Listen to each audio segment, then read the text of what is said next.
Man, I didn't know you should hit record. Welcome to the Chicken Box, everybody. This is your host, Kevin Impeccable Peck, and it is a beautiful spring day. April is here. Dr. Draper, our CEO of the Afro, just joined us. If you've never heard of the Chicken Box and you're from Baltimore, shoot yourself. All right, if you're not from Baltimore, that wasn't good, right? Because we're talking about gun violence today. Don't shoot yourself. I'm sorry. That was not that was not nice, and I'm gonna take that back. But if you haven't heard of a chicken box, I don't know, you're not really from Baltimore. But if you have or haven't, it is a four-piece wings, salt, pepper, ketchup, fries in a nice little box. I think I'm hungry right now. And it gets greasy and and you can get them from all over Baltimore and we've been known for it. But the chicken box here, powered by the Afro American newspaper, which actually is Maryland's oldest black business, one of or oldest business period, over 131 years old, decided to do this show so that we could have different guests from all walks of life come on and just speak their truth. And so when you get on the chicken box here, you get a chance to speak your truth. And we're talking about safe streets and gun violence today. Dr. Draper, our millennial boomer, how you feeling? Hello there, Impeccable, and hello to everyone who's watching on today. Listen, he described the chicken box almost accurately. You got to add a little hot sauce now, depending on who you talk Yeah, I to. like ketchup and Well, you hot got sauce. ketchup. Yeah. It's like the grits thing. Some folk like grits and gravy and shrimp, and some people like sugar. And John P. Key says has made a whole song out about grits. But we're talking about chicken today. Don't be a chicken. Get on the box. If you're watching this broadcast live, invite somebody to spend their this next hour with us wherever they are, or watch it on the rebroadcast. But we're excited to be here on today. Impeccable. I'm gonna say from the outset that I'm gonna hop off the box probably at about half past the hour, but we're here for now, so that's great. Absolutely. Let's get right into it. Let's bring our guests. We have Brother Emmanuel and Crystal Miller from the mayor's office uh, coming to join us. Crystal, how are you? I'm doing well. How are you? Welcome to the box. You hungry? We're gonna start sending out a chicken box card somewhere so people can get That would some have been nice. get some food when they come on to the show. But you're the associate director of gun violence prevention. Brother Man, I'm going to speak to you in a second. I just want to acknowledge, let the lady go first. Why don't Absolutely. you tell me, Crystal, what that means and what impact is that making on our city?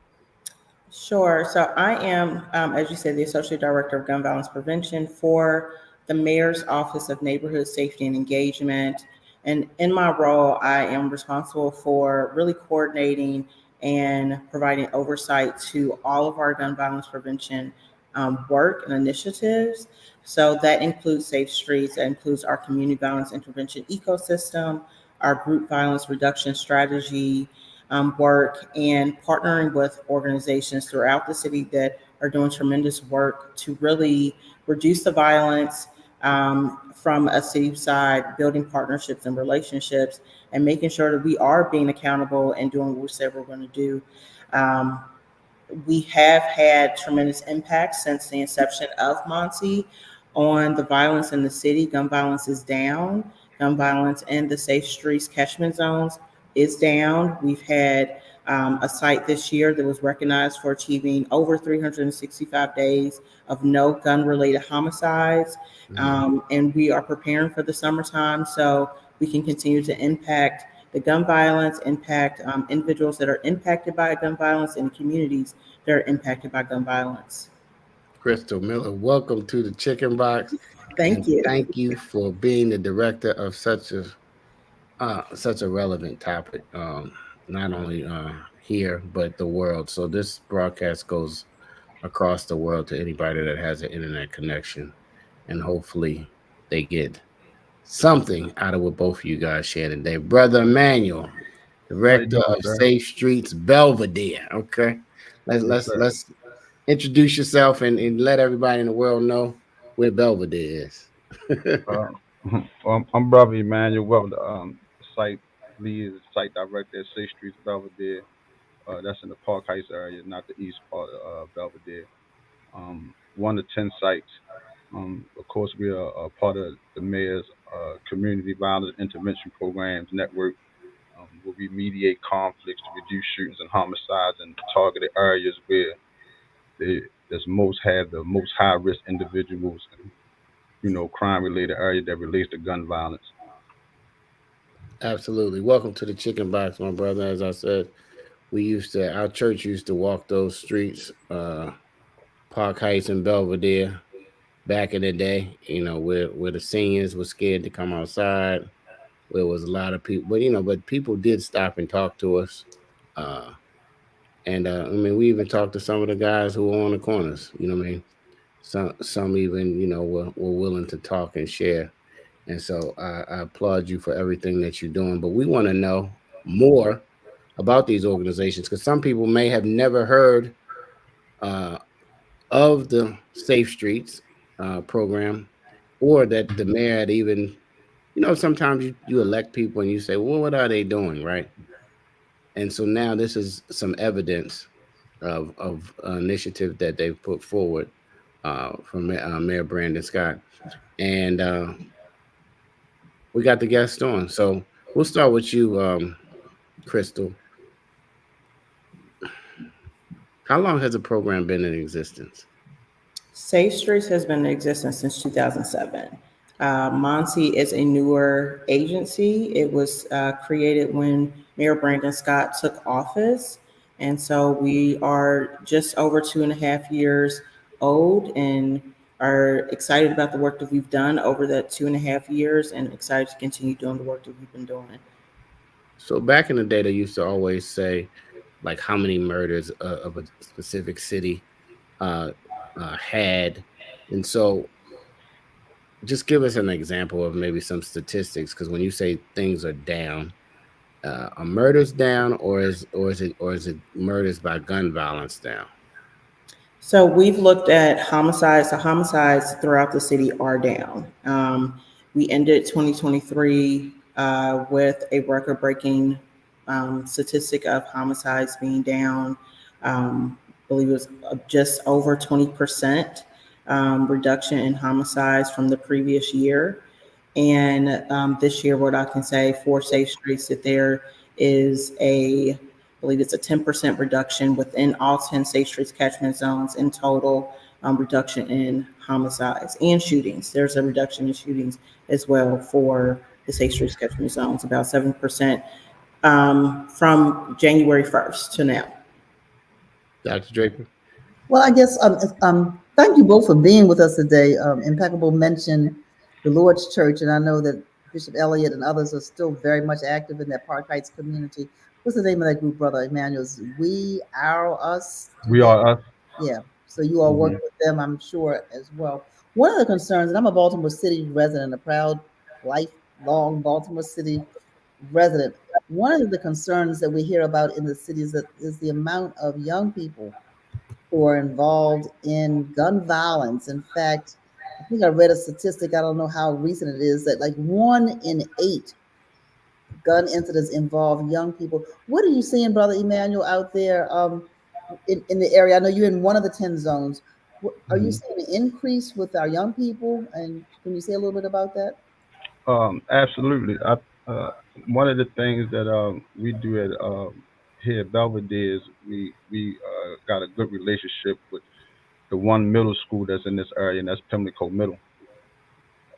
Is I'm still on the screen because my screen jumped out. Can you still hear me? Yeah, we can hear you, and look, we can hear you, and we can see you. Okay. So we might talk about that later, but we can see you. So one of the things I do see is an escalation in violence amongst our youth, and so we got a good relationship around there with they have like mentors that work inside the school, Brother Lester and all those guys. So we work with them on a daily basis when school is out during the week. We have a Coogee program, which is a part of allowing the youth to express themselves and how violence affects them in the community. So a lot of those children in our Coogee program, we get out of the community and get the chance to talk to them and build personal relationships with them. overall, I think one of the things that's lacking with our youth is that there's not enough adults or individuals in the community collectively working together, to solve some of these issues. So we try to do our part as much as possible. Of course, we deal with the high risk anyway, so a lot of times through the children, we're able to connect to the parents and build relationships that way through the children. So that's like another indoor inroad to deal with the high risk and those who are most affected by violence in our communities. Hmm. So you're finding much cooperation. I'm glad to see that you're in the schools. Um, what are you finding in terms of parents? Now, I'm sure I'm not going to be sure of anything. Tell me, just let me ask you, and I can ask either you or Crystal. What are you feeling about? What are you seeing in terms of parental environment involvement? There's a lot of discussion about that. We know the legislation that just went through the state as it talks about juvenile crime and juvenile offenders, and a lot of people, people who went to the extreme of saying, we ought to lock the parents up. I don't think that's a solution, but what are you all seeing? What are you thinking about all of that? I think from on the street side, I think it's a bit disconnect with a lot of the agency and resources, and as far as the parents having knowledge or being aware of what those resources is. And a lot of these homes in this community, some of them mostly are single family homes or single parent homes, and we don't have enough, like I say, people just involved in the well being and welfare of our children. I can say in the Park Heights community, don't we had like brother Kevin who owns the shop up the street. He works with the killer. We have We Are Us, and we have Dr. Buntley and all those guys who are available and is always in this area. So we do have a nice network. And one of the programs, a part of Lightbridge, was the coach program. He also worked inside of the schools. So I think most importantly, the more resources, the more education, the more the community becomes involved as a whole, and let them know that it's all of our children. It's not just a parent thing, but it's all of our job. It's all of our mission to look out for each other. So I think it's just about building on our humanity. That's all. I love that answer. Um, and Crystal, you have a wide angle view, I guess, of the entire city, right? Mhm. And I know that there's a lot of controversy at times around the impact and effectiveness of safe streets and the FBI raid. And I don't even want to go down that street, but I do want to ask you in terms of the entire city, do you think we have enough? What do you all call them? Districts? Are they called districts? Are they called hubs? Catchment zones. Zones. So, Mhm. do you think there are enough resources there? Do we need more? What are you thinking? I think as we think about the future of safe streets, I think that there's definitely an opportunity to expand in more communities. Where we are now with 10 is making sure that all 10 safe street sites are stable. They have the support and structure that they need. And so that's part of what my responsibility is making sure that each and every one of those safe street sites are operating at their full capacity, that we're addressing the needs of those communities and getting it right in those communities before we expand to other communities. And if and when we do expand to other communities, that we do it right, we do it with the appropriate intentions, and we're addressing the needs of those communities, and we have the right people on staff to make sure that they're able to engage and have the credibility to really go out in those communities and work and have the impact that Safe Streets has a history of having. Mhm. Absolutely. I heard Brother Emmanuel say a lot of people don't know where to get the information. So, what did you call it again? A hub? I call it's not that's not the right name. She said it's It's a catchment zone. catchment zone. Catchment? Yeah. Zone. Who came up with that name? Catchment. That So, I don't have an answer to who wait a minute. I'm a determined parent and I that can't even particular remember how to do the name. homework. I'm going to catchment zone. All right. Catchment. Is it a word? Yeah, it's a Yeah. word. It's a word. Okay. Catchment zone. Okay. And we have 10 of those right now? Yes, we have 10. 10 throughout the city. Yes. We Okay. have And 10 sites, and each site is broken down into like 4 sectors, and we call those sectors catchment areas, catchment zones. catchment areas. We Mhm. got a catchment zone, catchment areas. So Yeah. You have online information that parents can go to, like if they're watching right now and they live in one of these catchment zones, uh, that they can gather or get that could help guide them because you said they don't have a lot of information. I mean, and parents, listen, we're gonna put something on you because some of y'all don't even want to go to PTA meeting, or you don't even want to check if your child did their homework. You got to get involved in their lives and see what they're doing. Open that room up and go check out their room. I know a Right. friend of mine in Atlanta when his kids talked smart to his mother, he took the hinges off the door. He said, you don't own anything in this house. We just letting you use this. So you think that's your room. No, that's my room that I let you stay in. So, but I mean, we have to get involved and and you can't be like, oh my God, I can't believe my son had a gun or whatever. And you never check his room. It is no privacy. And I think Right. we've gotten too lax as parents uh, to not really check up or care about really what's going on in our children's life. But y'all, I hope y'all got that. It's called a catchment zone. We're gonna put the website up so that you can go because we got to get the information. So, Well, brother Emmanuel, you said uh, you do a lot of intervention between. So, because I saw a flyer from you guys and it looks like it's a man in between right. two people breaking up a fight. Right. Are the girls fighting more or the guys these days?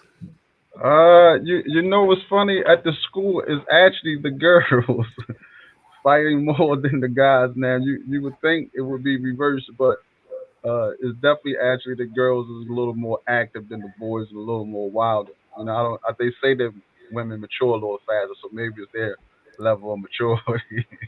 But there definitely seem to be a escalation in girl. But we see that even in the news, there's an escalation with violence towards women in general. You know, so that's a trend that we see trending all across America. So how does Safe Streets help? Like you said, you have Pimlico Middle School, right? Hmm. How are they involved in helping? I guess the teachers or the staff of the school uh, deal with any type of violence that may be going on in their school. Well, we're not directly connected inside the school, Okay. so a lot of our work is external, not internal. But I would say I think the community engagement part is very, very important. The more you engage out there with the community and with those folks, um, and the more they open up to you, they bring you all types of sorts of problems. So sometimes it's not even about mediating the conflict. It's just about having a personal relationship with these peoples, and then they'll bring you their issues. So even if they don't have the resource there at that particular time or have knowledge of it, and we are aware, we make it available to them. We have community activities all the time. And that begs, Each site, yeah. oh, Go go ahead. ahead.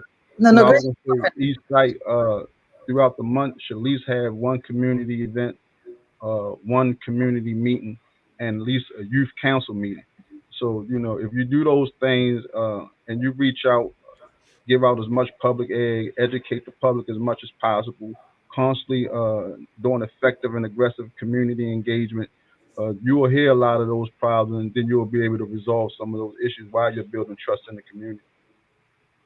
Yeah. And Dr. I was just gonna comment, with all the work that you all are doing, it has to be some level of safety concern for the workers as well.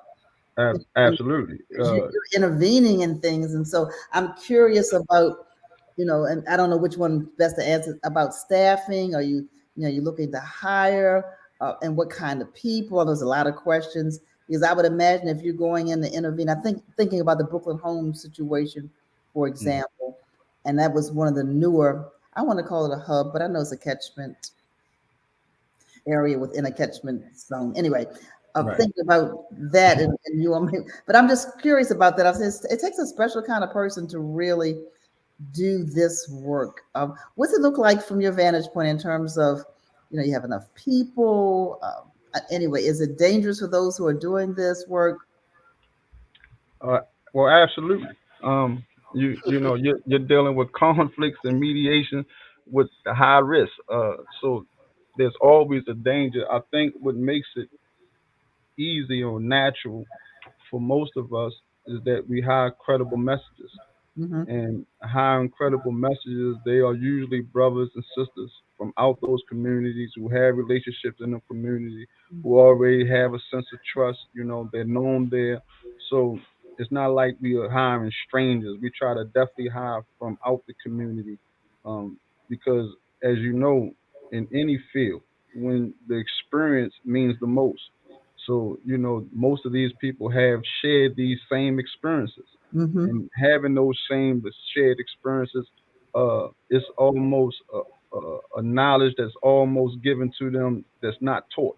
You know, they naturally go in and able to identify and detect certain things and naturally intervene so they can mobilize the community in the direction of promoting the brand. So it's almost a natural skill, just being associated and coming from these trenches and coming from these environments, and then taking that and translating into the other side and putting those thoughts into action. That's great. Thank you. So, Crystal, are you guys hiring now? If people can apply for? Yes, so I would say 9 of the 10 sites are hiring. Positions vary from site director, violence prevention coordinator, site supervisor to violence interrupter. We do have one site that is fully staffed, so we are not hiring for the Cherry Hill location. As Emmanuel mentioned, that it is important that you come from the community, and that's essential for the site supervisor and the violence interrupter position. The violence prevention coordinator position, we want you to be connected to community. You don't necessarily have to be from the same community that the site is in, but still have connection to the community, be relatable to the people in those communities.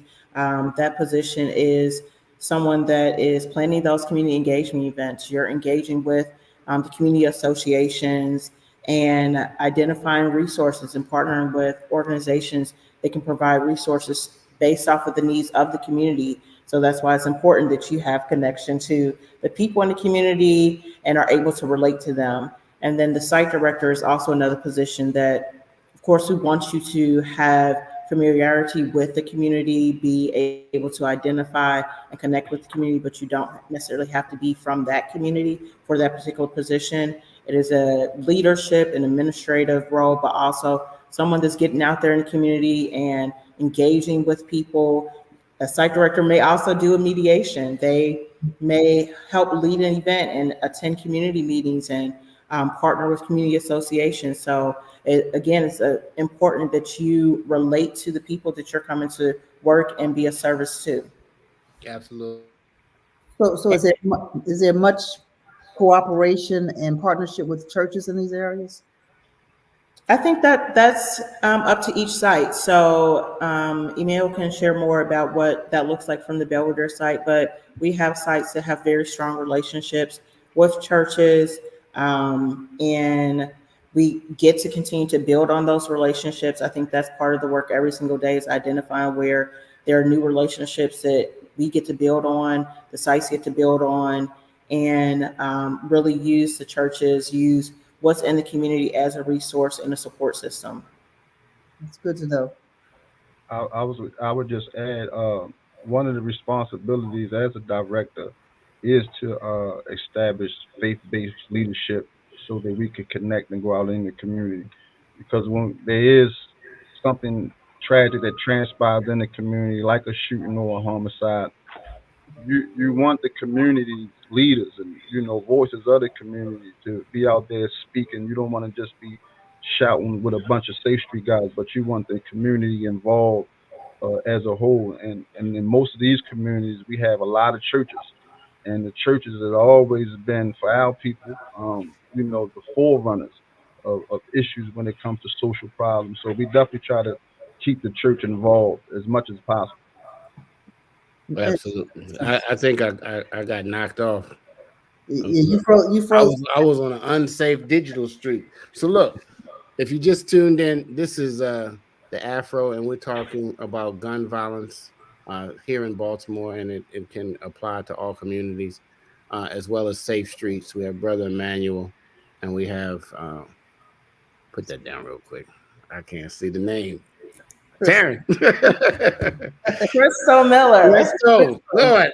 Listen, my son-in-law is named Miller, so I should remember Crystal Miller. All right, I will not forget. Again, I got so frozen and caught up in getting kicked off. But my question is, man, if I forgot my question that quick, but it was to the point of when a situation occurs, are the gun violence incidents, are they revenge type of incidents? Because I remember growing up back in the day, if two people had a beef, they had a fight, and sometimes they became best friends after the fight, and that was it. But nowadays with social media, I know in my kids' high school, as soon as a fight breaks out, everybody has their phone, right? And everybody, even they have all these sites that they post. They have like fight sites for the school that they post these fights. And so the person who may be not the winner of the fight, quote unquote, they are now fully embarrassed across not only just in school, but now out on the internet. And so, do you think that causes a lot of revenge? And do you see that in the cases where the person who's been really embarrassed or shamed, are they trying to come back, Brother Emmanuel or Crystal?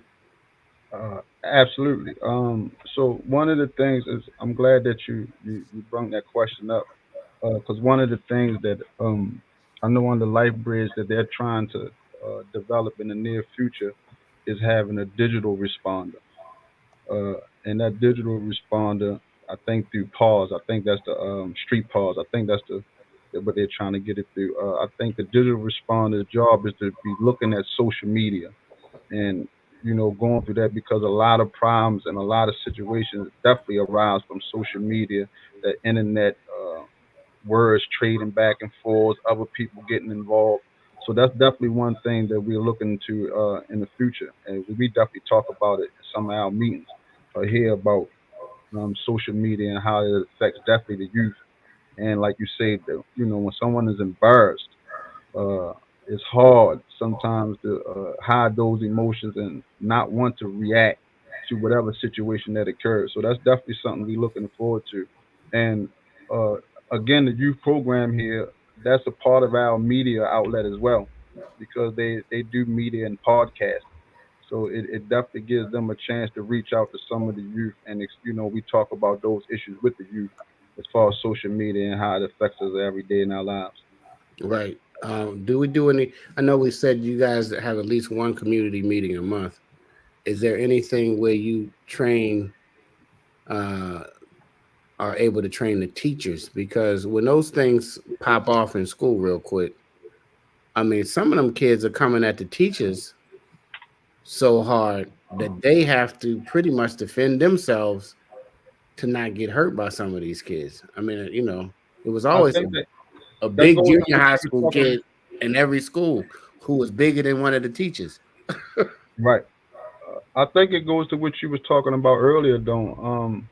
A part of expansion and funding, like sometimes it doesn't even have to be another community. Sometimes just the things that we're doing inside of the communities that we in. So that definitely could be something that maybe in the future that we can look at and see how we can connect more with the schools and have a working relationship and even have building sessions with the teachers, and so we can share ideas and share information and see what works and what doesn't work. I know when it comes to our youth, that's a real tricky situation. There's some things you can't do, some things you can do. So our hands is tied and limited too because we don't want to, oversee our boundaries as well. So I think it's definitely something that we should look into and see how we can be more effective in So those areas. yeah, maybe the Afro and the Gun Violence Committee and the Safe Streets, so we could come up with some kind of, even if it's a Zoom, Absolutely. that we can get school educators and administrators on, because a lot of the violence is in school, right? And or stems from something that happens in school. Maybe it carries from the school, outside, but maybe it's something. Or maybe let's talk about it, Crystal and Brother Manuel. Maybe we can Yeah. come up with some kind of series So and see. and what I'll add is that what Monty is in the process of doing is developing a school-based program for um, uh, to implement in 4 pilot schools. So this will be a pilot program, and part of that is having staff to work directly in schools to intervene on conflicts and incidents that could erupt into violence both in the school and in community that can travel to the school. Uh, Doors are right outside the school in that community, or leave the school and then go into community. So we're definitely thinking along the same lines there. But like I said, it is a pilot program that we're developing. But I think as we're thinking about the CVI ecosystem, that is essentially what that is really bringing all of these programs and individuals and community together to really look and address at what are the symptoms that are leading people to either be a victim of violence or someone who's inflicting violence onto someone else. That was And going to be my next question about that. I don't have them written down; they're just popping up. But it's just like back in the day, it used to be women, money, or what'd you say, Brother Manuel? Respect. That's what a fight usually happened Right. over. Somebody disrespected me. You mess with my girl, or you mess with my money. So that was typically all of the fights back in the day. But now I was wondering what are you guys finding out there on the streets now? I think that those are some of the still like basic things, but if you take it even deeper, like why is money such a sensitive thing that will lead you to wanting to harm somebody else? And that is because that we know that there are communities that are stricken by poverty. There's issues with people being able to get jobs, and so what money you do have is important to you, and that's how you feed yourself, how you feed your family, and probably care for other people within your household that may not even be blood related to you.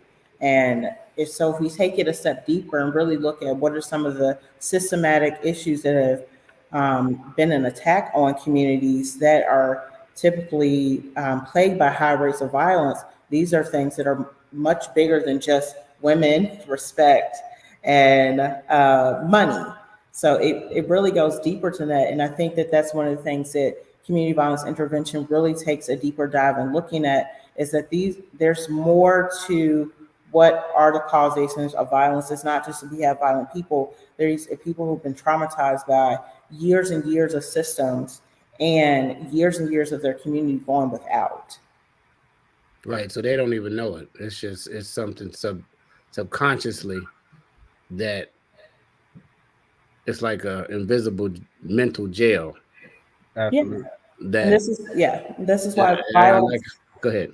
gun violence, we're approaching it from a public health perspective, is that violence is a disease. And it's not just you wake up one day and decide that you're going to be a violent person. It's if you associate it to something like heart disease or high blood pressure, these are things that you've carried on throughout your family's history for years and years and years.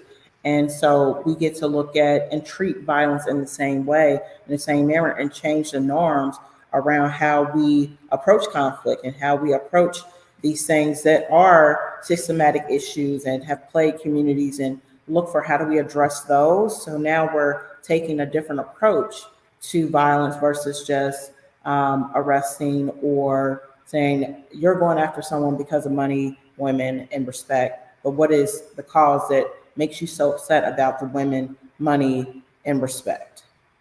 Right. Or when you say I know it was recently some young ladies had jumped another lady because they didn't like how she was dressed different than them or something, or they're jealous of her, or so and so thinks there's something, or they might have something of someone's and they want to take that from them. What are you finding? There's a lot of people who are Brother Manuel that are like jumping people still, or is the violence, I'm just a tough guy, or I'm just a bad. I almost cussed on my. I'm. You. What are you finding out there? Is the posture? Thank you, D, for that. Poverty is a mindset of most of the people who are just starting trouble, as we would say. Um, I think I'm gonna say from the time when I was young to this time, there's definitely been, in particularly our city, an increase in gang activity. Mm, You know, gangs wasn't really an issue when I was young, but in these days and times, uh, that's definitely a new social dynamic in Baltimore, and so we definitely see a escalation mm, in gang and group violence. And just to go back to what y'all was talking about, I guess the factors of why we're so violent. As Crystal was saying, this is not nothing new. This is not something that just started. Um, you know, we've been dealing with this kind of mentality and mindset in our communities for a long time. So it definitely is systemic. And if you read any social book, they'll tell you that the thriving force behind crime is poverty. But mm. it's not just money. Is educational. Is all kind of poverty and opportunity. So poverty is definitely deep. And you look at it from a group perspective, we always suffer with our image and who we are as a people and getting along and all those things. So I just think it's an escalation of something that was never cured, um, a problem that was never really addressed socially, and I think that's why it's important to handle or hire some of these guys from these communities because, like I said, I think sometimes experience gives you the best resolve for how to bring about solutions to problems that you experienced yourself and that Right. you are aware of. And so you have firsthand knowledge of information. If you was able to come out of that darkness and make some type of transition and transformation in your life, then you know how to go back and secure those who are suffering from that same disease, as Crystal said, that disease of violence that's plaguing our community all over. So it's definitely not just here. We can see it all over. So that shows you that it's systemic. It shows you that it's a social issue. So we definitely have to approach it as a public health approach and treat it like a disease and try to bring some normalcy to a concept that is definitely not normal when it pertains to violence. Yeah, especially in the African American community. Absolutely. It is like you said, systemic, and it's set up to continue. Uh, Especially like Dee said, the poverty mindset, which then will trickle down to all other parts and walks. Just because you're at one place now, if you allow that community to affect your mind, you stay that place. But I know Absolutely. I know plenty of people like from Douglas Home, like good friends of mine who've gone on to finish college, to be productive citizens. What I mean, where they saw maybe at a young age, you were gonna fight on the basketball court. Like I was gonna fight going over his house just because I wasn't from Douglas Homes. You know Right. what I'm saying? So, but until I said, "Hey, I know so and so," okay, you cool. Now you cool. So you get Right. a pass to be in it. But it was something in his mother because she went to I think Towson for a few years, and so she always instilled in him. And so I think it does go back, like you said, to the parents getting involved, and maybe their mindset is still in poverty mindset, and so they can't even say it's a different way. Just Right. it doesn't matter where you come from. It matters where you're going, and that starts in your mind. But if you never go Absolutely. anywhere in your mind, or you never see anything different, you will probably continue So on so so on you just described the difficulty of the work. well, Yeah. I really have I mean, like, I am against the poverty mindset. Like, that's like, how if somebody has a thing, Right. that's that's my thing. I didn't even know that was going to be about this show, but but thank you for reminding me. I don't think you could talk about our people in a general conversation and not bring it up. If you want to be honest and truthful and sincere, and you want real solutions to our problems, I think we can't be afraid to speak our truth, particularly in settings like this where others are watching it, and we want, even if we don't have the truth, if we desire to know the truth, then we want to test our truth out into the world and see where it stands at, because maybe someone has some information or who's more knowledgeable and could show us a better way in doing it. So, we're open to all avenues and concepts and ideas and help in general. Right. So when the catchment zones get set up, and D, I'm gonna get to your question for our panel. You got to get involved. I mean, like you come in, or I don't know where you live at, or I'm not saying you, but I'm just talking to the listeners right now. But whatever community you live in, you should get involved in some. You should know who your political people are in the area. You should know if it's a community association in your area. You should want to know these things because it might be some help right around the corner and you don't even know that it's help. Right. So, I mean, it's just kudos to y'all because it's not easy, especially when the other side, the Proud Boys and all these other people, they want to inflict violence and on us just because the color of our skin. And we get in a situation in a poverty mindset, like you said, and we get so frustrated with within that now we're harming ourselves Right. Mhm. even more than the others are harming us. Right. And I always say, uh, 30 seconds decision can cause you a lifetime of pain or double. Just you got angry in Absolutely. that 30 seconds and now you locked up. Absolutely. You Yep. know what I mean?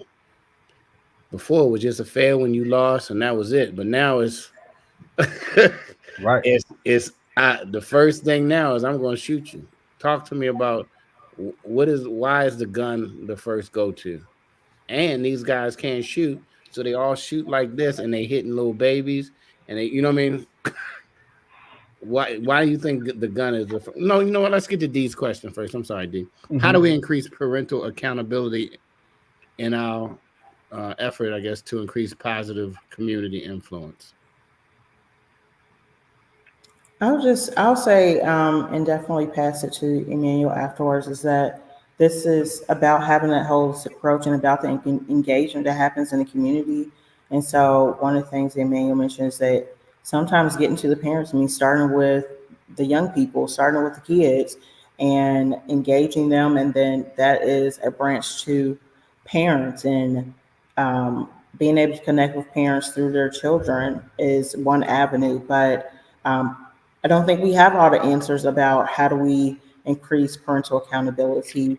There's a whole another level of nuance there that we have to look into what drives that accountability or lack thereof accountability to really have a simplified answer. But I think it always comes back to the community. And one of the first things that Emmanuel said here on this interview is that these are all our kids. So one of the things, even when I'm out and about and I see a kid, they're walking around, there's no adult with them. This may be a really small children. I'm looking, where is the adult in your life? If there's a kid that's doing something, my question is, where's the adult in your life?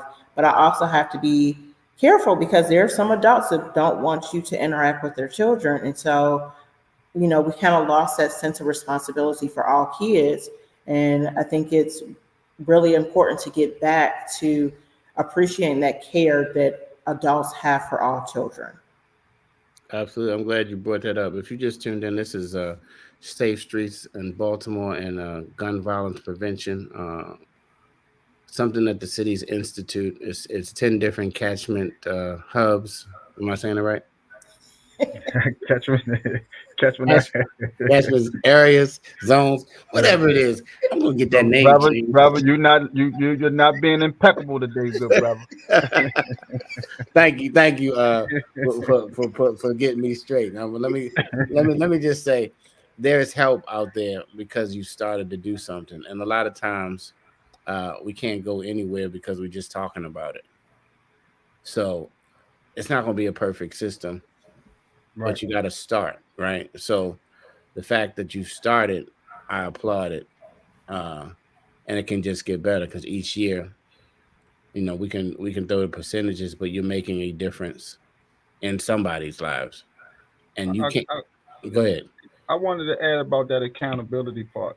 I know one of the things we can do as a whole, as Crystal said, using this holistic approach is don't be afraid to say something.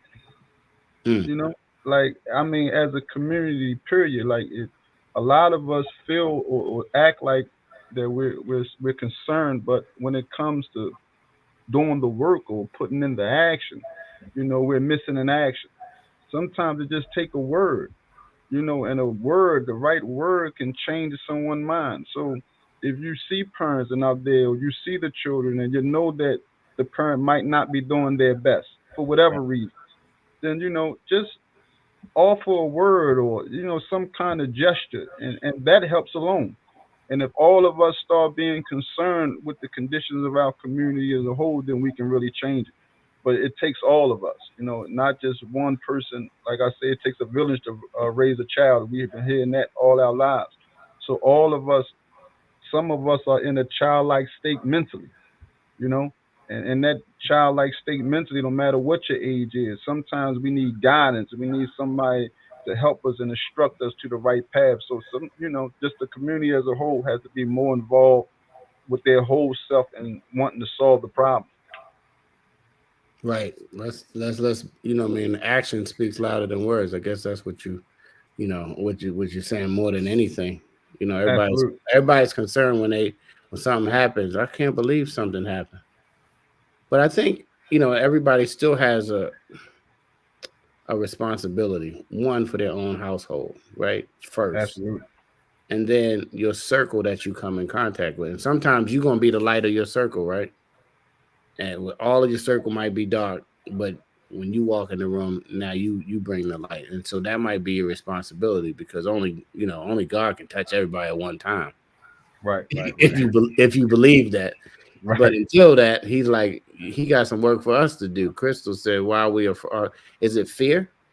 I mean, not Crystal. D said, D, you have a whole D is ready to work for the Safe Streets. I think."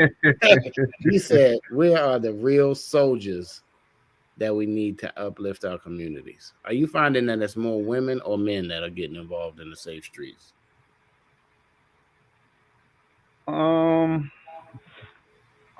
I'm gonna say that we probably need more women, Okay. right? And I say that because I think in all things, both genders bring balance. And we sometimes we need tough love, but sometimes we need to be nurtured as well. You know, you spoke on God. Even God has masculine and so-called feminine attributes or characteristics. God Hmm. can be angry, and God can also be nurturing and merciful.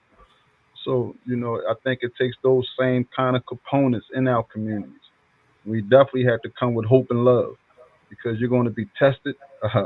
You know, everybody don't want to hear what you have to say. Like Chris was saying, some people don't even want you bothering their children. Right. And sometimes these are the people who is most affected by that violent mentality. So again, you just have to be humble, and there's a plenty of soldiers. Everybody that's in this work on this field is soldiering out there, and all these organizations that's in these communities, from whatever angle that they're attacking our problem, they're soldiering for the cause. So we need more soldiers. The community soldiers, like I say, our leaders. We need everybody soldiering to change, to bring about this transformation in our community, to change this norm that violence is not normal, and that we want to raise everybody to develop their humanity. Absolutely. If you tuned in, this is the Chicken Box powered by the Afro American newspaper. If you do not have a subscription, this is not a shameless plug. This is a plug, because we are going to be the only people who care about our community. We've cared about, not the only people, I don't want to say that, but for over 130 years, we've been telling this story when nobody else would tell a story. When you thought that only black people did XYZ, we said, no, we do everything. It's just you just report the 2% of and make it seem like we're such a violent race. We're really not that violent. We got a few, some other races are really sickly more violent. if you look into some of the crimes and the murders and the history and the mass killings and all of the things that have occurred in some of the other races, and we allow the press to paint that narrative as the whole, when really that's not the whole. That's just a small percentage Absolutely. that gets amplified on their stage. And so if you go to afro.com, you can get a digital subscription for less than 2 Uber Eats, guys. You just go there, you have a digital subscription. All media companies run on advertising and circulation. And unless you want to be like BT when they got sold to Viacom, and the first thing they did is they turned anything that had something to do with educating us, they cut all of those shows off, Right, right, and they right. want to keep dancing and singing, which is nothing wrong with it, but that ain't the only thing that we can do. Right. Absolutely. So Absolutely. and that's why the Afro has been here for all these years, and that's why hopefully it's going to continue to be here. But it's like you said, the people who get involved, if you don't support your own businesses in the community, and then you wonder why they're going, oh, why so and so go out of business? Because you never supported them. Right, right. Not once did you even look for a black business when you went to do business, except maybe getting your hair done or something. You don't even get your nails done in there. There might be one black shop, you know what I mean? But Right. I'm just saying we got to circulate our information. One, we got to circulate our money as I well. think just to mention that's a part of Safe Streets I think that don't get mentioned a lot.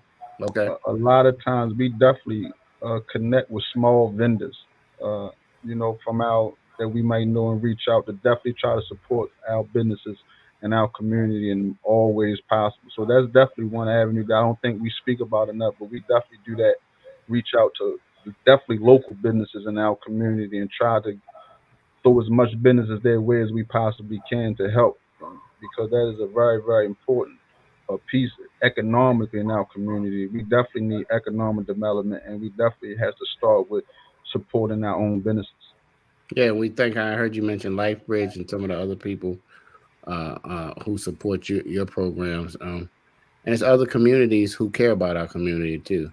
While the systemic others want it to stay the same, it's Right. others who do want it to make a change, and we thank any other partner that does assist in making a change. I mean, I'm glad you guys were on it. We're about to get on the box. I thank everybody.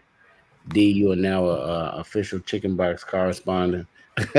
Blair, Jewel, anybody else listening on the replay, thank you. Do us a favor and share it with somebody else because this information could just help one person. If it helps one person today, it's one more person that was able to get the information. And a lot of times you can't change without the information because you hadn't figured it out.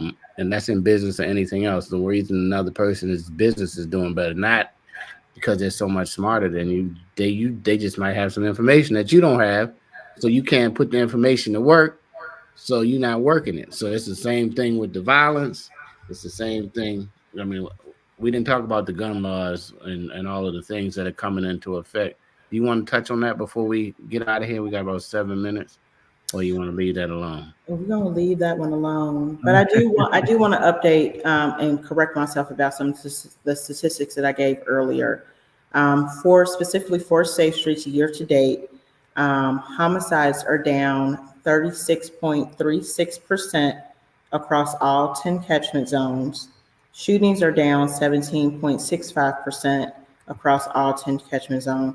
And as of January 1st of this year, there are 8 sites that have had 0 homicides within their catchment zones. Yes.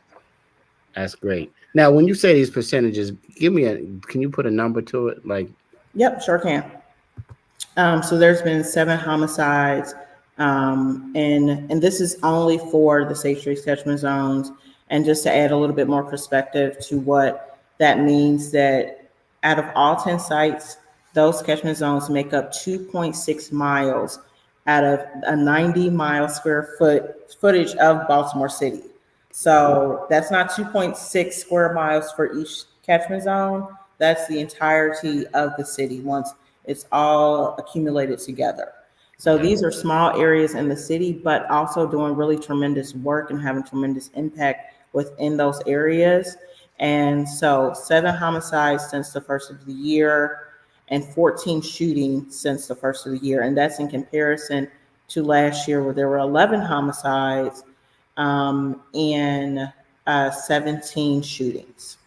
Absolutely. And the catchment zones, they're not in like the best neighborhoods of the world, right? No, these are the areas that have been determined in the top 25 percentile of the top violent crimes. All right. So that shows two things. One, we need you. Two, we need more zones. Because if you can cut down that, I guess this is a trial sample, right? If you can take that and make that impact in that small area by having more of these zones, you can impact the whole city. And then maybe the world. That's the goal. That's it. I'm with it. Okay, so this is where you get on the box and you just share whatever you want to share about today's topic or just what you feel inside. If you want to say, hey, go Ravens, whatever you want to say, you can get on the box. Do ladies first? You want to go, Chris, first? I was gonna let you go first. Okay, sure. So again, I'm the site director of Safe Streets Belvedere, which is 5320 Park Heights. So some things that we're doing in the community are coming up. This weekend, we actually have a little basketball round tournament we're gonna have at the Pan Yard on the 20th. I believe that's 1 to 4 or 5. And we'll have some prizes for whoever wins the tournament for the high risk and all those things.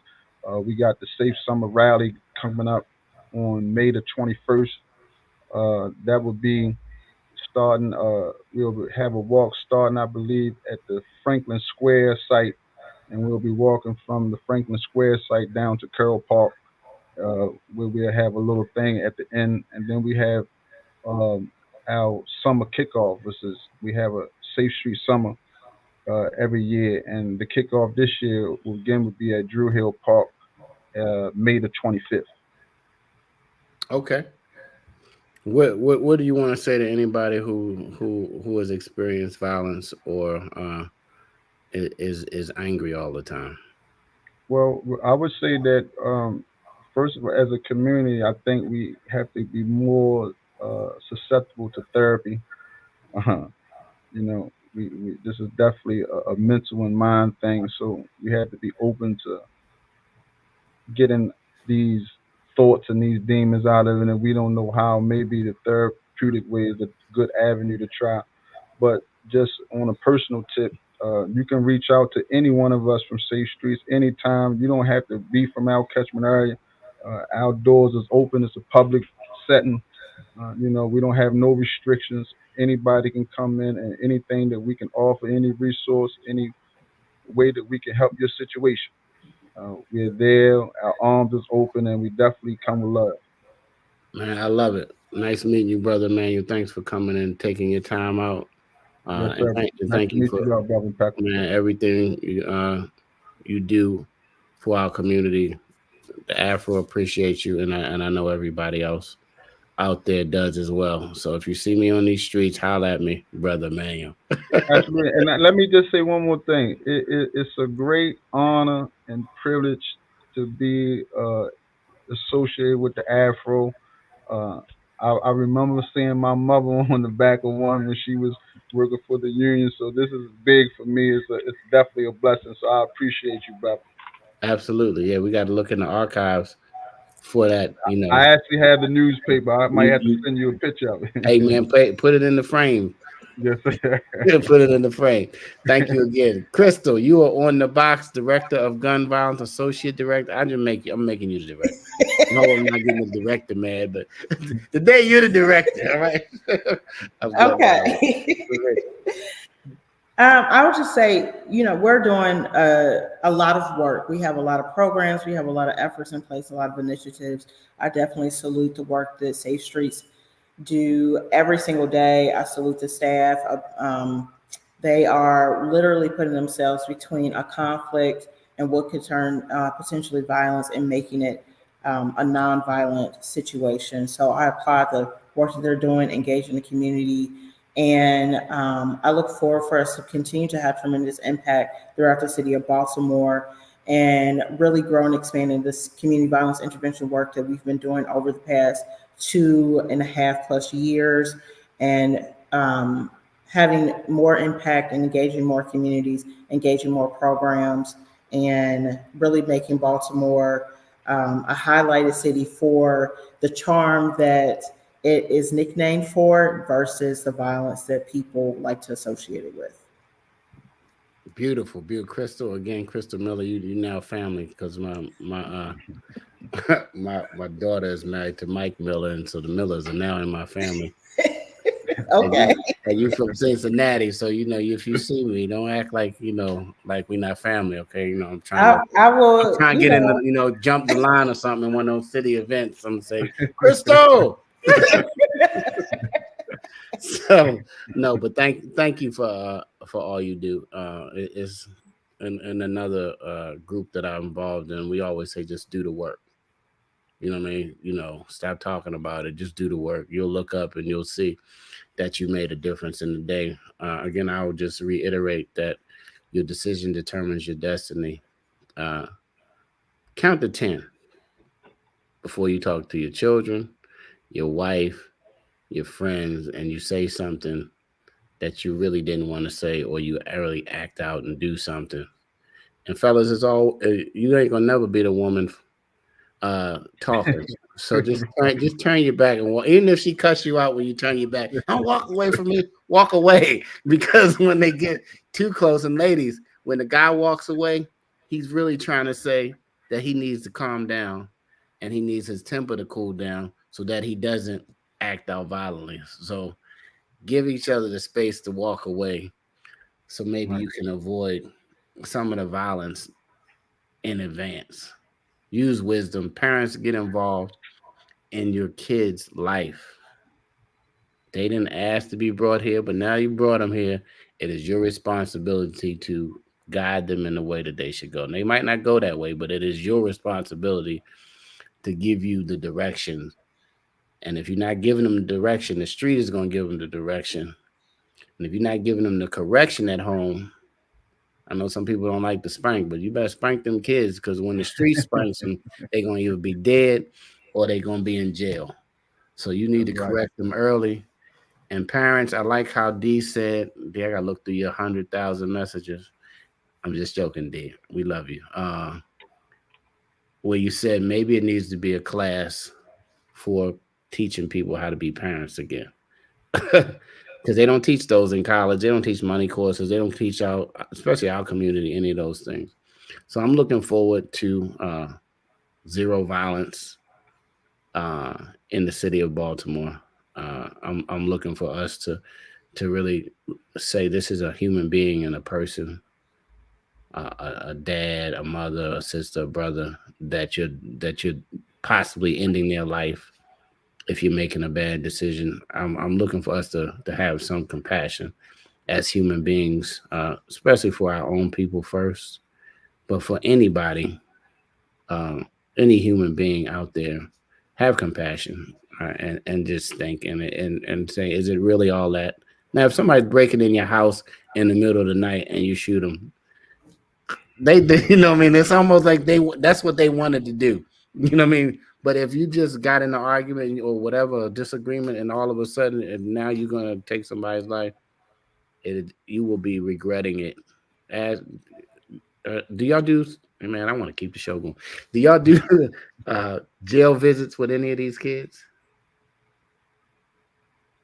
No, not through Safe Streets.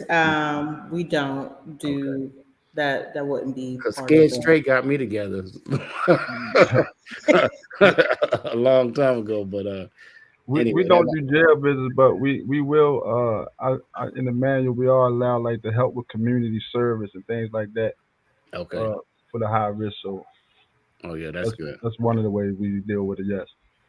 All right, y'all. So go back and check the website out. Can you put the website one more time if you didn't get it, and just follow what they're doing and get involved. Hey guys, thank you. I always say Call a senior. They really want to hear from you. Don't text them. Call them. You know, it's been a lot of funerals, and at least in my circle this past month. You never know when it's somebody's last moment here. Tell them you love them while they're alive. Give them a call, auntie, grandma, mother, father. They want to hear from you, uncle, and just tell them that you're thinking about them. But until next week, God willing, everybody have a fantastic day. And thank our guest, Brother Man and Christopher Miller, for coming and talking and sharing about what you're passionate about. We at the Afro love you and have a great day. Take